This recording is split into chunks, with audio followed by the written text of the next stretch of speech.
کانٹوں کی فصل بوئی ہے اور یہ اس کو کاٹنی پڑے گی. اور ہم دیکھتے ہیں کہ اس کے بعد جو ہے وہ تحریکیں جو ہیں, علیحدگی کی تحریکیں جو ہیں وہ بہت شروع ہوئیں بنگلہ دیش بننے کے بعد, کیونکہ جب فیصلہ یہ ہوا تھا کہ جی سب برِ صغیر میں 2 ملک ہوں گے, اور ایک جینٹل مین طور پہ یہ فیصلہ ہوا تھا, جو لیڈر تھے اکٹھے ہوئے تھے, بیٹھے تھے, انہوں نے فیصلہ کیا تھا. تو اب اگر اندرا گاندھی نے تیسرا ملک بنایا تو پھر ایک بات چل پڑی اس خطے میں کہ پھر چوتھا ملک کیوں نہیں ہوگا. تو ابھی بھی ہم دیکھتے ہیں کہ جو سب سے خطرناک تحریکیں ہیں وہ نکسل باڑی کی جو تحریک ہے وہ ویسٹ بنگال میں چل رہی ہے, اور بلکہ یہاں تک کہا جا رہا ہے کہ اندرا گاندھی جو ہے اس کے پاس یہ آپشن تھی کہ وہ کچھ دیر کے لیے ہوتا کہ بنگلہ دیش بننے کے بعد وہ بنگلہ دیش کو انڈیا کا حصہ بنا لیتی اور وہ ظاہر ہے اکھنڈ بھارت کی طرف ایک بہت بڑا اقدام ہوتا. لیکن اس نے یہ کام اس لیے نہیں کیا کہ اس کو پتہ تھا کہ اگر یہ کام ہوا تو یہ ویسٹ بنگال اور ایسٹ بنگال مل جائیں گے اور پوری انڈین اسٹیٹ کے لیے ایک بہت بڑا تھریٹ بن جائیں گے. کہا یہ جاتا ہے کہ اندرا گاندھی نے بلکہ جو اٹیک کیا تھا وہ تھوڑا سا جلدی کیا تھا, اور اس اٹیک کی وجہ یہ بنی تھی جب کیمپ لگے ہوئے تھے بنگالیوں کے کلکتہ میں, تو بہت سی جو تنظیمیں ہیں بنگالیوں کی, قوم پرستوں کی, انہوں نے ایک موومنٹ شروع کر دی تھی کہ بنگال جو ہے اس کو دوبارہ اٹھنا چاہیے, دوبارہ انڈیپینڈنٹ ہونا چاہیے, کیونکہ بنگال کی جو تقسیم ہے وہ تو برِ صغیر کا ایک بہت بڑا مسئلہ رہی ہے. لیکن ہم دیکھنا یہ چاہتے ہیں کہ اب صورتحال جو ہے وہ کس طرف جائے گی. حسینہ واجد جو ہیں وہ اقتدار سے رخصت ہو گئی ہیں.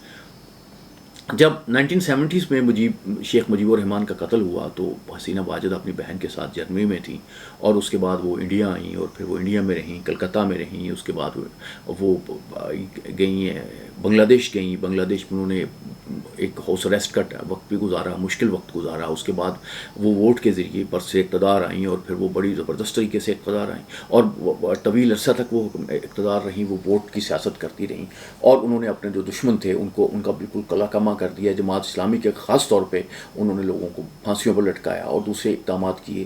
خالدہ ضیاء جو ہیں, جو ان کی رائیول تھی, اور کہا جاتا تھا کہ بنگلہ دیش کی جو سیاست ہے 2 بیگمات کی سیاست ہے, تو انہوں نے خالدہ ضیاء جو ہیں انہیں جیل میں ڈالا. اور ہم دیکھتے ہیں کہ ابھی جب یہ ختم ہوا ہے تو خالدہ ضیاء کو جیل سے نکالا گیا تو ویل چیئر پہ وہ آئی ہیں. تو 2 کویسچن جو ہیں ہم ان کا جائزہ لیں گے کہ کیا حسینہ واجد جو ہیں وہ اقتدار میں واپس آئیں گی. اس میں 2 باتیں ہیں. پہلی بات تو یہ ہے کہ اگر آپ کسی شخص کا یہ خیال ہو کہ وہاں سے عوامی لیگ کا خاتمہ ہو گیا حسینہ واجد کی جانے سے, تو ایسا نہیں ہے. اب بہت سا انحصار یہ ہے کہ عوامی لیگ جو ہے وہ ختم تب ہوگی اگر بنگلہ دیش میں کوئی افیکٹو گورنمنٹ, ایسی گورنمنٹ جو لوگوں کے معاملات پہ چلے. تو کیونکہ ایک بات جو ہے جو عوامی لیگ کی حکومت نہیں سمجھ سکی وہ یہ تھی کہ بنگلہ دیش بن گیا, پارٹیشن ہو گئی, لیکن بہت سے لوگ جو تھے بنگلہ دیش میں ایسے بھی تھے جو جنہیں یہ بات پسند نہیں تھی, وہ پاکستان کے ساتھ رہنا چاہتے تھے, وہ اس پارٹیشن کو نہیں دیکھنا چاہتے. اور اسی سوچ کا نتیجہ یا اس مس مینجمنٹ کا نتیجہ جو عوامی لیگ نے مجیب الرحمان کے عہد میں کیا, ہمیں دیکھنا پڑا ہے کہ شیخ مجیب الرحمان جو لوگ قتل کر دیے گئے اپنے خاندان کے ساتھ, حسینہ واجد تو اس لیے بچ گئی تھی, وہ بنگلہ دیش میں تھی نہیں. تو اب میرا خیال ہے کہ حسینہ واجد جو ہیں ایک تو کو انتظار کریں گی کہ صورتحال کا, کہ ابھی جو اگلے الیکشن آتے ہیں اس میں کیا عوامی لیگ کو اجازت دی جاتی ہے الیکشن لڑنے کی, اور اگر وہ لڑے گی تو ایسا نہیں ہے کہ وہ بہت ووٹ لے سکے گی. اس وقت جو طلبہ قیادت ہے وہ وہاں پہ حاوی ہے. تو جو وہاں کے اسٹوڈنٹس ہیں انہوں نے محمد یونس جو نوبل پرائز یافتہ اکانومسٹ ہیں, ان کو نئی حکومت میں ایک عارضی حکومت بنانے کے لیے اس کا سربراہ بنوایا ہے, اور فوج بھی ان کی اس بات کو مان گئی ہے. تو ان پہ بھی بے شمار مقدمات جو ہے حسینہ واجد نے قائم کیے تھے. وہ بھی اس کہتے ہیں کہ بہت ہمیں دوبارہ آزادی ملی ہے. وہ یہ بھی کہتے ہیں کہ ہمیں 71 میں آزادی ملی تھی, لیکن اب وہ کہتے ہیں کہ ہمیں حقیقی آزادی جو ہے وہ حسینہ واجد کی جانے کے بعد ملی ہے, کیونکہ وہ ایک ڈیموکریٹک حکمران نہیں تھی بلکہ ایک ایسی حکمران تھی جو اپنا جو ان کا دل چاہتا تھا وہ کرتی تھی.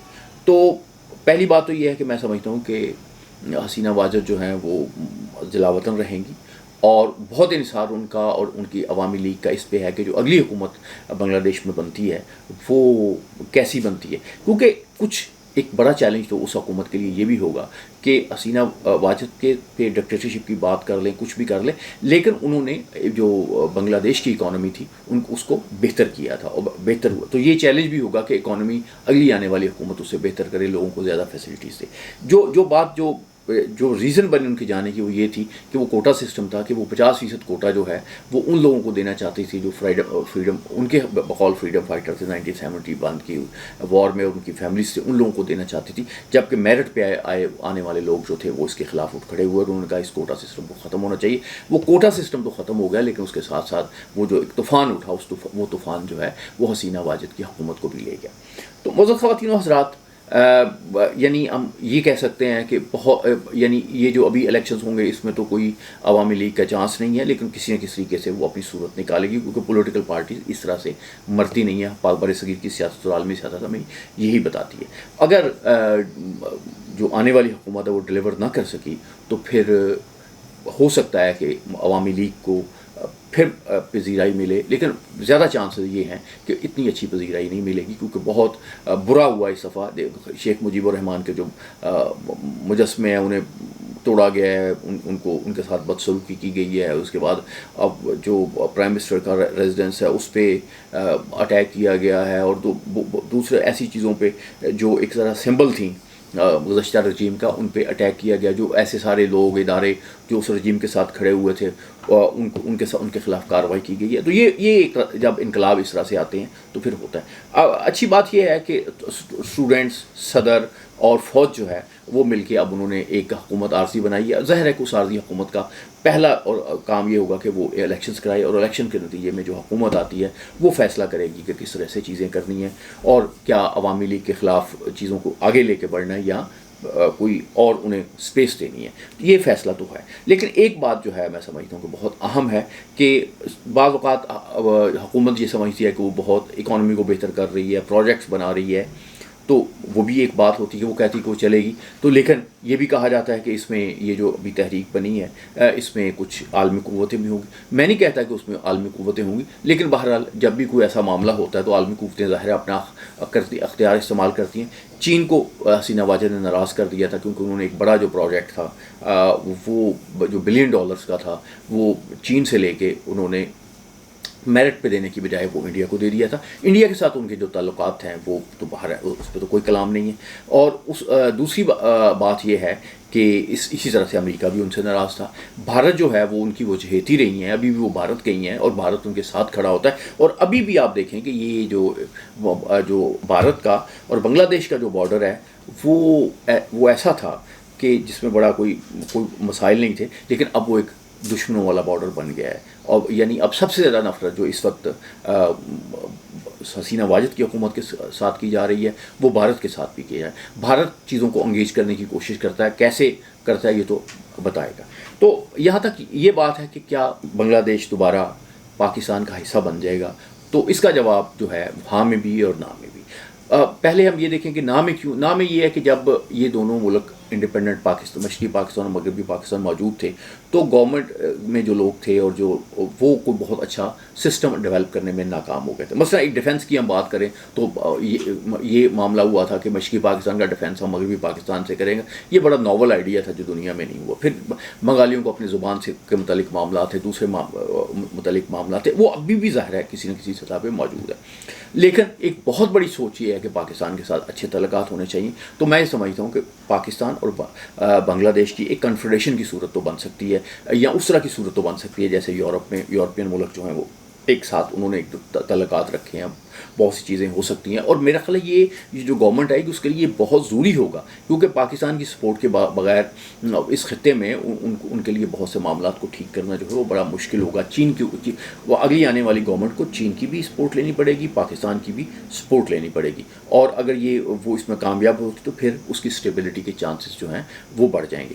لیکن بنگلہ دیش جو ہے وہ پاکستان کا حصہ بن جائے یہ ممکن نہیں ہے۔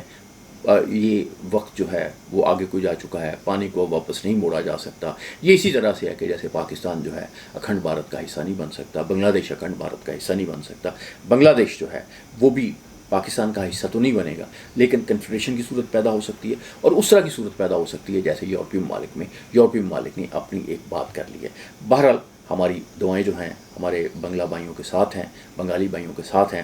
اللہ ان کو اپنے خصوصی کرم و فضل میں رکھے اور بنگلہ دیش جو ہے ترقی کرے، کیونکہ ایک ترقی کرتا ہوا اور ترقی یافتہ جو برادر اسلامی ملک ہے وہ اسی کو دیکھ کے پاکستان کے عوام اور پاکستان کی حکومت خوش ہوگی۔ اللہ آپ کا حامی و ناصر۔